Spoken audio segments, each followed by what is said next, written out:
Okay, നമുക്ക് നമ്മുടെ അനാലിസിസിലേക്ക് വരാം. ഇന്ന് നമ്മളുടെ ഇൻഡെക്സുകൾ ഇന്നലെ എന്തൊക്കെയാണോ മാർക്കറ്റിൽ സംഭവിച്ചത് അതൊക്കെ തന്നെ ഇന്ന് സംഭവിച്ചില്ല അല്ലേ. അല്ലാണ്ട് കൂടുതൽ വ്യത്യാസമൊന്നും സംഭവിച്ചില്ല. നിഫ്റ്റിയിൽ മാത്രം റേഞ്ച് ഉണ്ടായിരുന്നേ ഉള്ളൂ. ബാക്കി എല്ലാ ഇൻഡെക്സുകളും ഏകദേശം കൺസോൾട്ടേഷൻ അല്ലെങ്കിൽ ഒരു ലെവൽ ടു ലെവൽ ട്രേഡ് ചെയ്യാൻ പറ്റുന്ന ഒരു രീതിയിലാണ് റിയാക്ട് ചെയ്തത്. നോക്കുള്ള നമ്മുടെ ഫ്യൂച്ചർ ഇങ്ങനെ റിയാക്ട് ചെയ്തുകൊണ്ടിരുന്നു. അതിൻ്റെ ഒരു ലെവൽ ടു ലെവൽ ട്രേഡിലേക്ക് അത് പോയി. ലാസ്റ്റ് ഈ ഒരു പോയിന്റിൽ വന്ന അത്രത്തോളം ഇടിഞ്ഞു, മുകളിലേക്ക് അത് വീണ്ടും റിയാക്ട് ചെയ്തു. പിന്നെ നിഫ്റ്റി ആണെങ്കിൽ ഇതേ മോഡൽ തന്നെ ഇങ്ങനെ തന്നെ ഒരു ഫോം ക്രിയേറ്റ് ചെയ്തുകൊണ്ടിരുന്നു.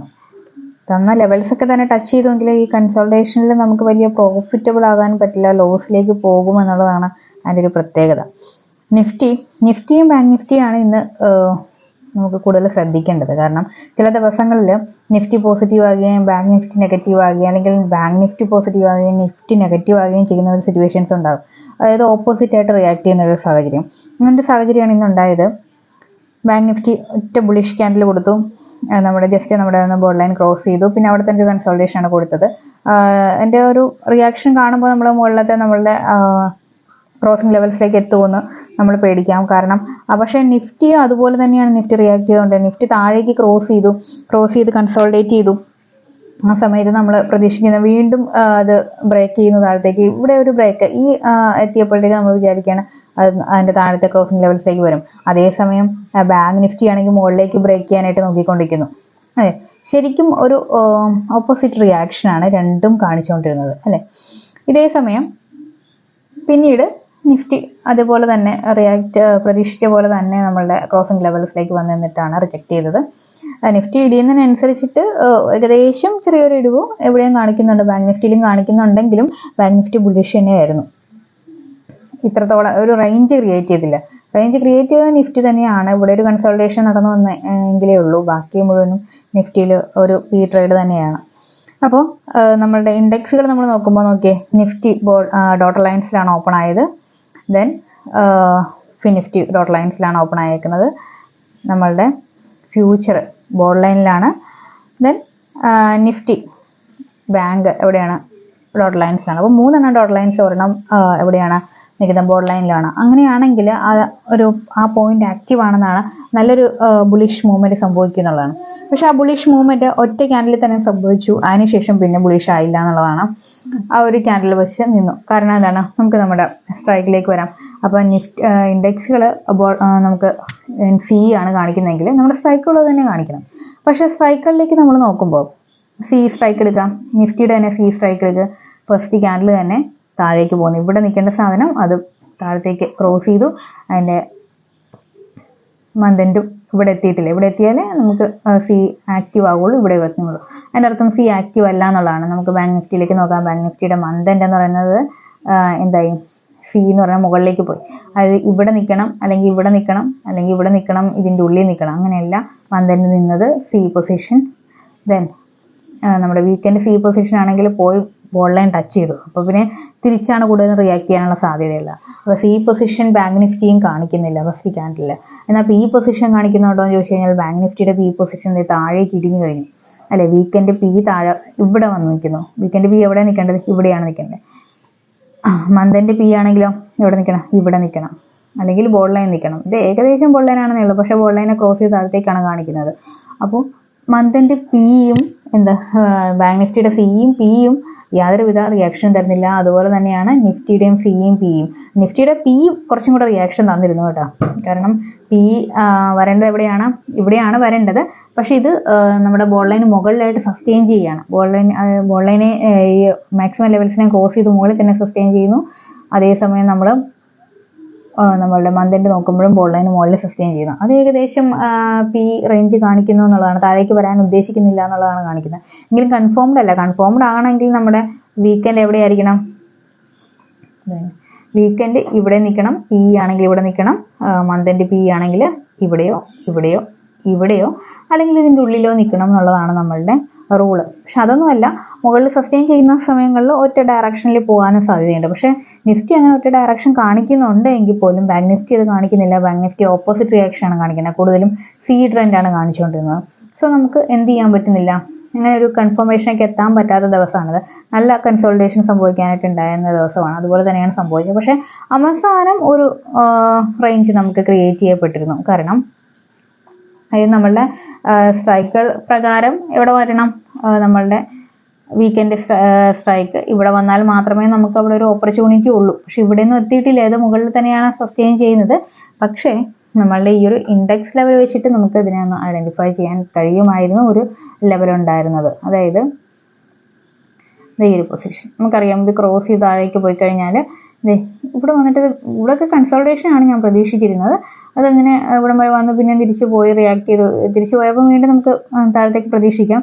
ഇവിടെയൊക്കെ എത്തിയപ്പോഴത്തേക്ക് നമുക്ക് എന്തായാലും ഉറപ്പ് വരുത്താം ഇത് വീണ്ടും ഇടിയാൻ തന്നെ പോവുകയാണ്, താഴേക്ക് വരാം.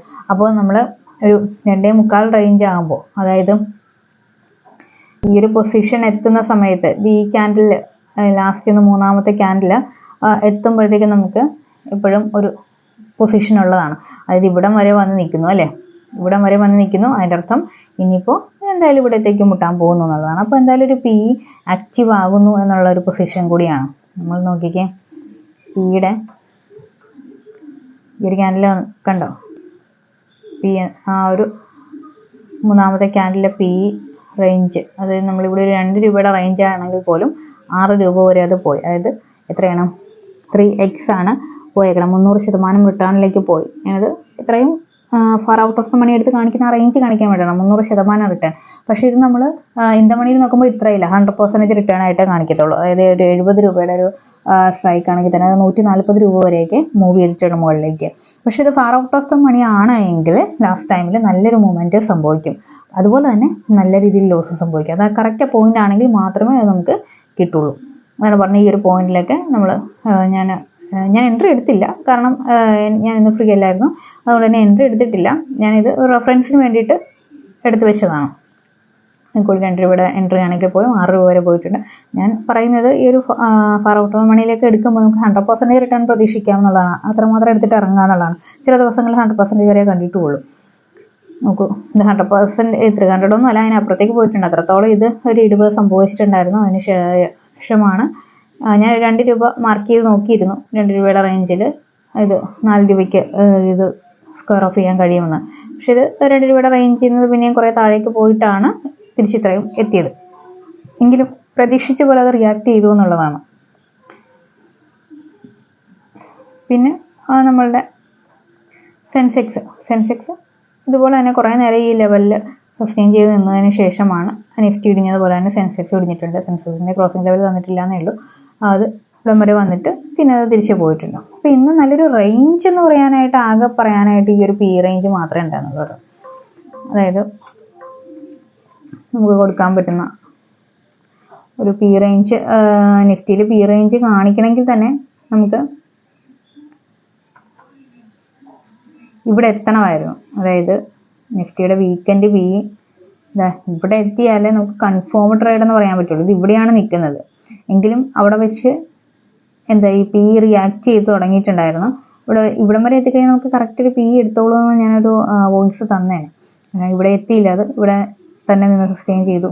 അതേസമയം നമ്മളുടെ മന്തിൻ്റെ ഇവിടെ തന്നെയാണ് സസ്റ്റെയിൻ ചെയ്യുന്നത്. അങ്ങനെയുള്ള സമയങ്ങളിലൊക്കെ അത് ആക്റ്റീവ് ആണെന്നുള്ളതാണ്. ഒരേപോലെയാണ് നിൽക്കുന്നത്, ഒരേപോലെയുള്ള സമയങ്ങളിലും ആക്റ്റീവ് ആണ്. പക്ഷെ അത് എല്ലായ്പ്പോഴും നമുക്ക് കൺഫേം ചെയ്യാനായിട്ട് പറ്റില്ല.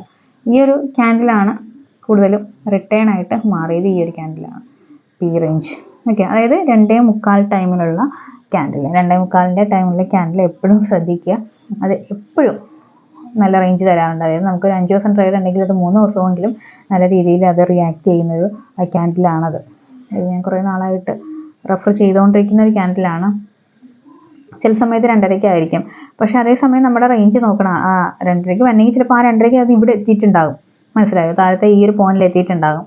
അല്ലാന്നുണ്ടെങ്കിൽ 2:45 വരുന്നത്. അതേസമയം വീക്കെൻഡ് സ്ട്രൈക്കുകളാണ് ആ സമയം ഇവിടെ നിന്ന് നല്ല റേഞ്ച് കാണിച്ചുകൊണ്ടിരിക്കുന്നതെങ്കിൽ നല്ല രീതിയിലുള്ള മൂവ്മെൻ്റ് ആണ് ഉണ്ടാകുക. അതായത് 10x, അതായത് 1000% ഉള്ള മൂവ്മെൻറ്റ് സംഭവിക്കും ഇവിടെ ആയിരുന്നുവെങ്കിൽ. ഓക്കെ, അതിവിടം വരെ എത്തിയില്ല. ഇവിടെ നിന്ന് കൺസോളിഡേറ്റ് ചെയ്യുകയാണെങ്കിൽ എപ്പോഴും, അതായത് വീക്കെൻഡ് സ്ട്രൈക്ക് താഴത്തെ ഈ ലൈനിൽ, അത് സി ആണെങ്കിലും പി ആണെങ്കിലും താഴത്തെ ഈ ലൈനിൽ നിന്ന് കൺസോളിഡേറ്റ് ചെയ്യുക എന്ന് പറഞ്ഞു കഴിഞ്ഞാൽ അതിൻ്റെ അർത്ഥം നല്ലൊരു അപ്പ് മൂവ്മെൻറ്റ് സംഭവിക്കാൻ പോകുന്നു എന്നുള്ളതാണ് ആ ഒരു സ്ട്രൈക്കിന്. ഓക്കെ, അത് ഞാൻ നേരത്തെയും പറഞ്ഞിട്ടുണ്ട്, അത് റെഫർ ചെയ്ത് നോക്കിക്കോളുക. ഓക്കെ, അപ്പോൾ സ്ട്രൈക്ക് പ്രൈസ് ഒക്കെ വേണ്ടവർ കോൺടാക്ട് ചെയ്യുക. ദെൻ ഇതിന് താഴെ നമ്മൾ ഫ്രീ ഗ്രൂപ്പിൻ്റെ ലിങ്ക് കൊടുത്തിട്ടുണ്ട്. അതായത് നമ്മുടെ ഇൻഡെക്സുകൾ ഫ്രീ ആയിട്ട് കിട്ടുന്ന ഗ്രൂപ്പാണത്. അതിനകത്തേക്ക് ജോയിൻ ചെയ്ത് കഴിഞ്ഞാൽ ഇൻഡെക്സ് ലെവൽസ് ഫ്രീ ആയിട്ട് കിട്ടും. ഓക്കെ.